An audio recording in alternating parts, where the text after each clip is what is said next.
Hello student, welcome to Atul education. तो friend, आज की वीडियो में हम लोग एक चैप्टर सीखेंगे जिस चैप्टर का नाम है admission of partner. Admission of partners.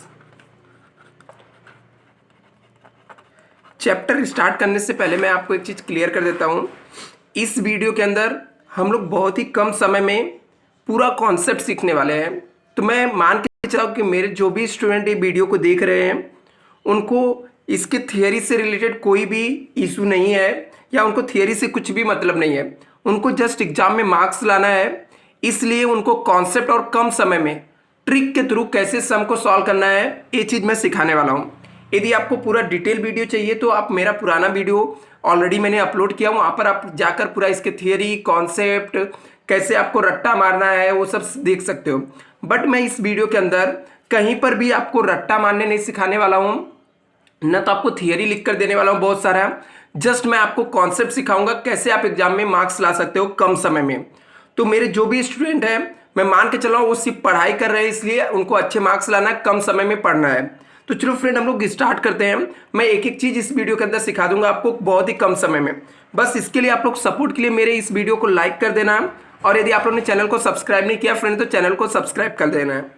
अभी बस मैं 1 मिनट के लिए आपको बता देता हूँ एडमिशन ऑफ पार्टनर्स होता क्या है।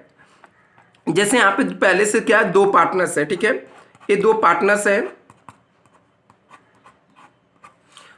तो यहाँ पर ये पहले से बिजनेस कर रहे हैं, ये लोग ने अपने बिजनेस को एक्सपांड करना चाहा, बढ़ाना चाहा, तो इसने एक नए पार्टनर्स को बिजनेस में ला दिया, ठीक है।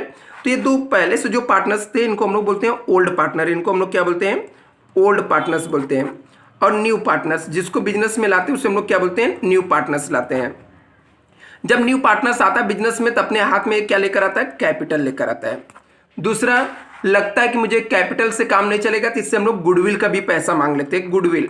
तो इस चैप्टर में यदि कोई डिफिकल्ट पोर्शन कुछ होता है तो एक गुडविल का जो एंट्री होता है ना अलग अलग होती है, मतलब हर एक बार अलग अलग गुडविल की एंट्री आती है। तो इसके लिए मैंने एक सेपरेट वीडियो बनाकर कि गुडविल की एंट्री क्या क्या आ सकती है मैंने ऑलरेडी अपलोड किया हूँ। आप लोग देख लोगे तो वो भी आपका कॉन्सेप्ट क्लियर हो जाएगा, वहाँ पे भी कंफ्यूजन नहीं होगा।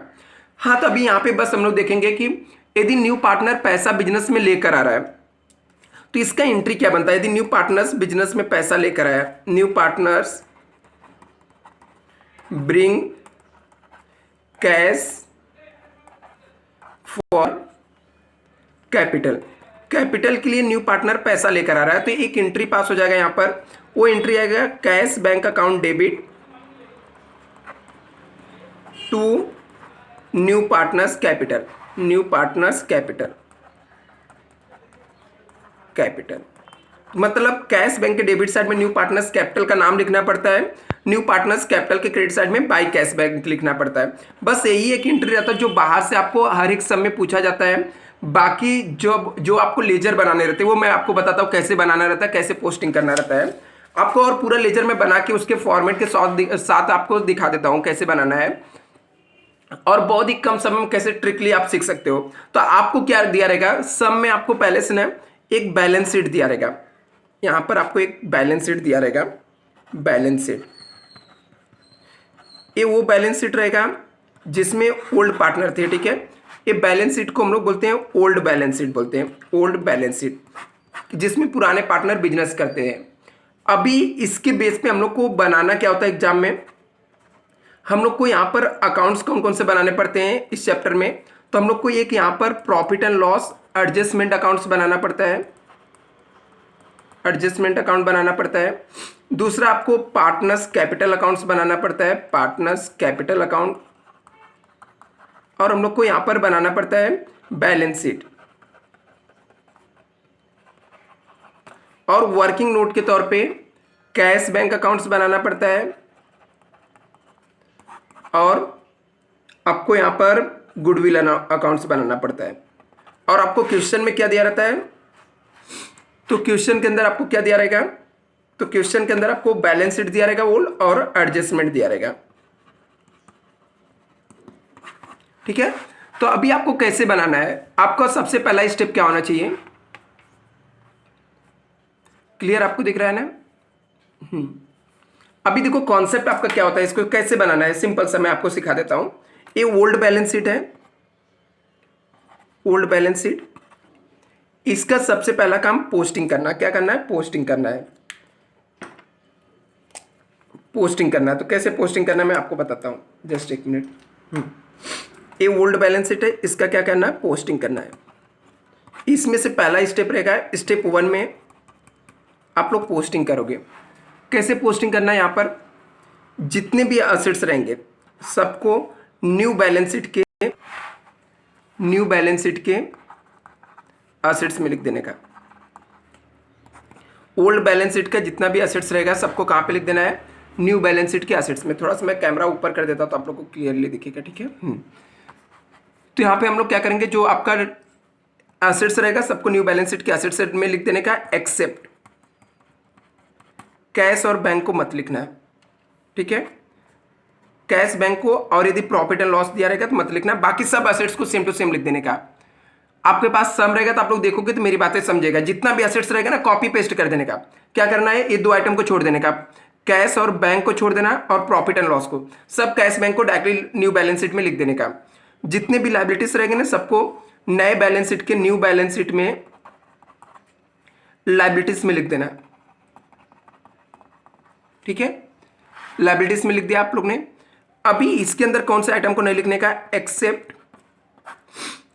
कैपिटल मत लिखना पार्टनर्स का, और कोई भी रिजर्व एंड सरप्लस रहेगा ना जिसके अंदर मैं ऐसा लिख देता हूँ, जनरल रिजर्व हो गया, प्रॉफिट एंड लॉस हो गया, या रिवेन्यू रिजर्व, ऐसा कोई भी रिजर्व रहेगा ना ये सब मत लिखना है। इसको हम लोग इंटरनल लायबिलिटीज एक्चुअली में बोलते हैं, तो इसको मत लिखना है।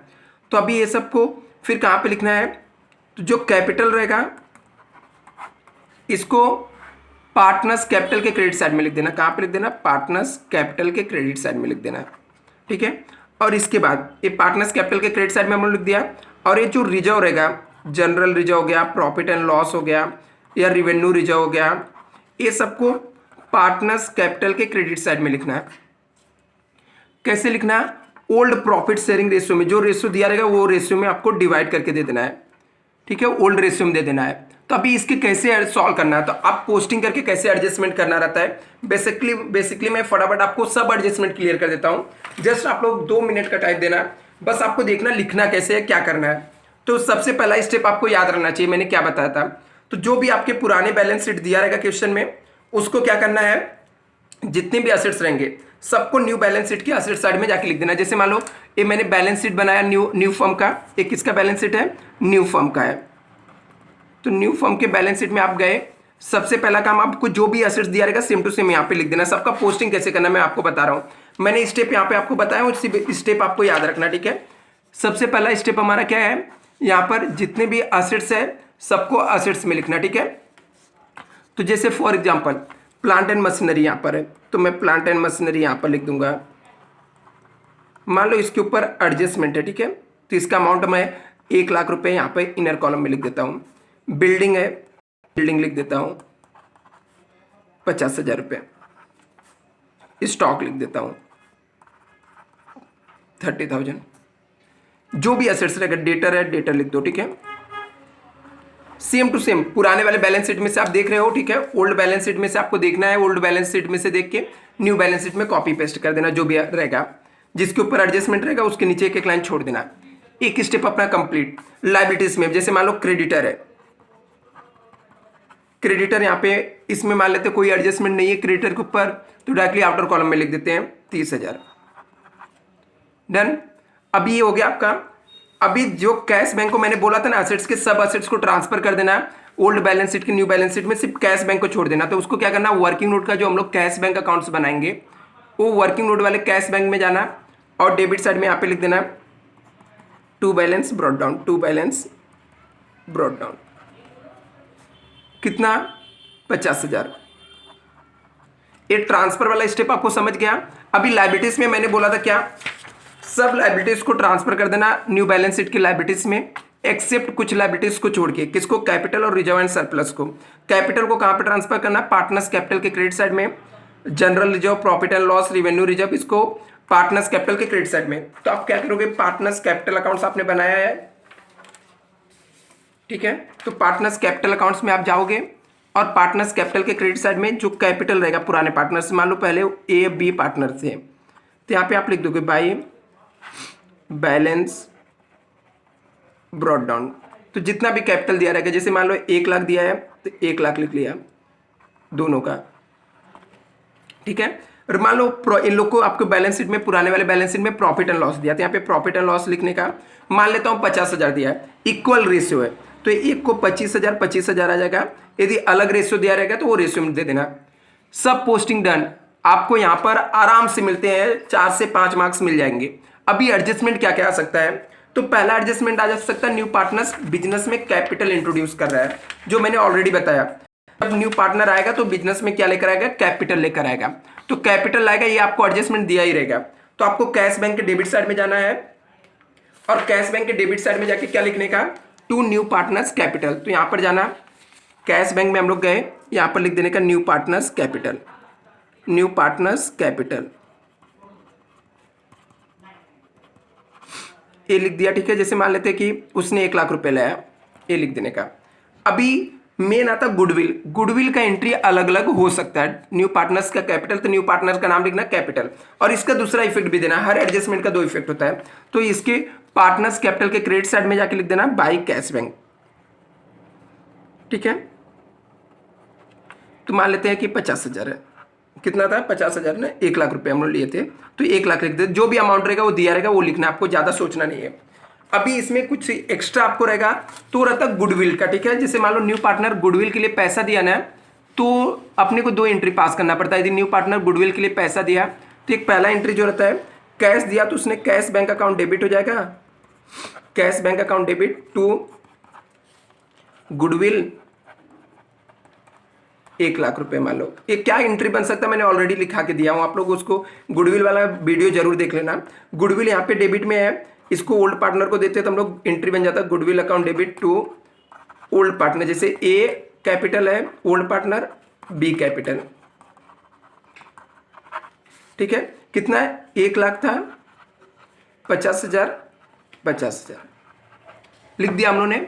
अभी आपको करना क्या है, मेन यही 2 एंट्री इसमें रहता है, बाकी सब तो एकदम ही सिंपल एडजस्टमेंट है। अभी देखो 2 मिनट में कैसे आपको समझ जाएगा कि गुडविल अकाउंट्स के क्या करना। भी एक गुडविल डेबिट में है ना, तो गुडविल के डेबिट साइड में जाने का और लिखने का to A capital to B capital, क्योंकि ये दोनों पार्टनर्स को हमने दिया है, तो यहाँ पे लिखने का टू ए कैपिटल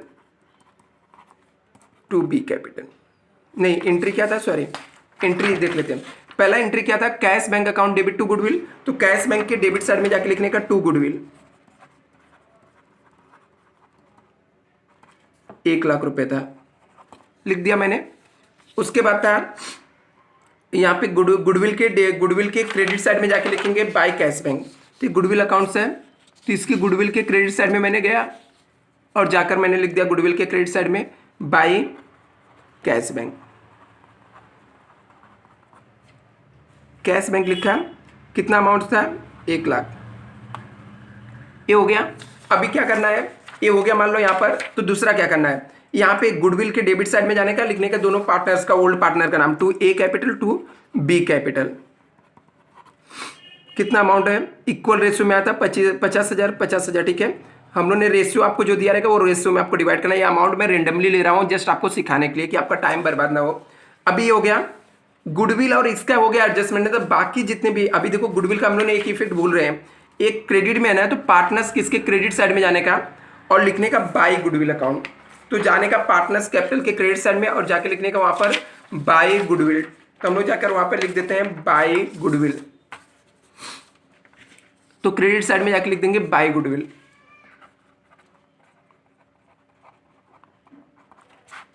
$25,000 लो भाई, हो गया, ठीक है। अभी जो एडजस्टमेंट रहते हो उसके लिए मैं कॉमन सा जो रूल बोल रहा हूं वो बस आप सुन लो और उसके हिसाब से आपको कर देना है। 1-2 मैं करके दिखा देता हूं।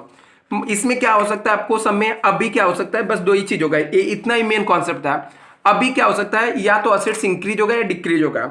जैसे मान लो इसका असेट्स का वैल्यू कम होकर 80,000 हो गया, तो डेप्रिसिएशन हो गया, तो लेस कर देंगे, लेस डेप्रिसिएशन।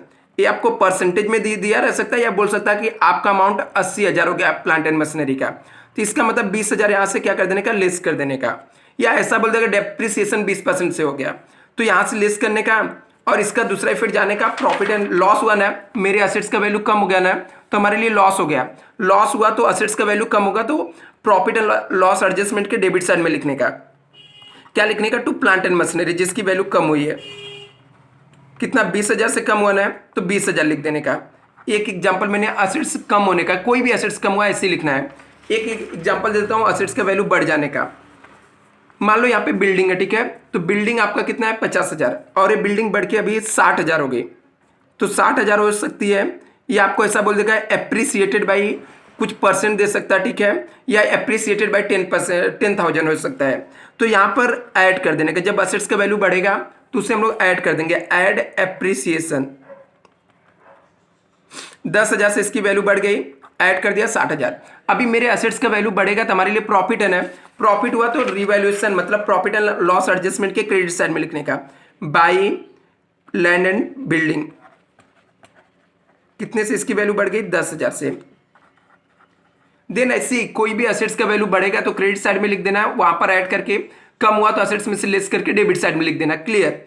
अभी लाइबिलिटीज के लिए भी ऐसे, यदि मान लो किसी लाइबिलिटीज की वैल्यू कम हो गई तो हमारे लिए प्रॉफिट होगा, लाइबिलिटीज में से लेस के करके क्रेडिट साइड में लिख देना।